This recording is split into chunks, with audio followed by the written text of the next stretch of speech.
Welcome to Field of View with Nerd Street Gamers, your weekly dose of gaming news.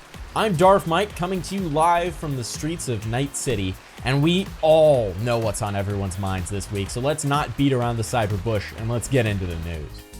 The time is finally upon us. It's finally here. Cyberpunk 2077 releases this week. Now, the number in the name is not just significant because it's the year that the game is set, but also because it's the number of times this game has been delayed since it was initially announced.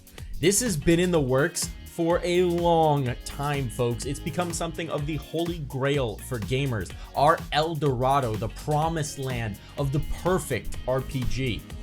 It's finally going to be here. We're finally going to be able to play it, to dive into Night City. The game is set in a near future world, 2077, about 50 years into the future, where an apocalyptic event and resource bleed has led humanity to be concentrated in just a few metropolises remaining around the world, surrounded by desert.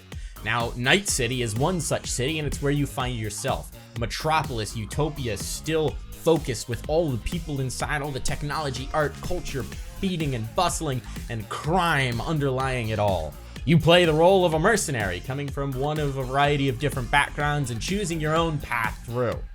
Now, this game, again, it's been the holy grail for a long time. We've been through a journey with Cyberpunk 2077, going back to Keanu Reeves' iconic appearance at E3, the You're Breathtaking memes, his involvement in the game, the rumors about all the things you could do or couldn't do, the shifts in gameplay and direction they wanted to take it. But at the end of the day, wouldn't it be kind of wild if this game came out and it was just kind of mediocre?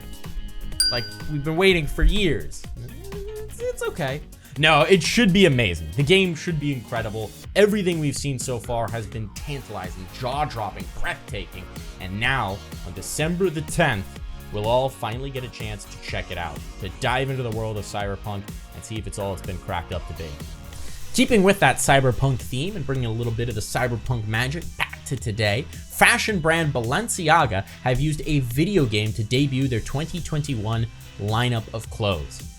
It's a pretty incredible idea, especially in the year 2020, the age of Corona, to use a digital medium instead of a traditional in-person show. The game itself is called Afterworld: The Age of Tomorrow. It's got about a 20-minute playthrough, and it takes you through all of their design concepts and what they want to do next year. It's really a neat acknowledgement of the impact that video games have now in culture and society. It's such a huge part of the way we're spending our time and the way we're experiencing art. It only makes sense to bring that intersection into the fashion world as well. It's award season in video game land, and there has been one big winner this year. Talking about Hades, the latest game from Supergiant, an indie developer famous for games such as Bastion and Transistor. It has been sweeping the awards categories, most recently picking up the Golden Joystick for Best Indie Game of the Year in a stacked category, winning over games like Spelunky 2 and Paradise Killer.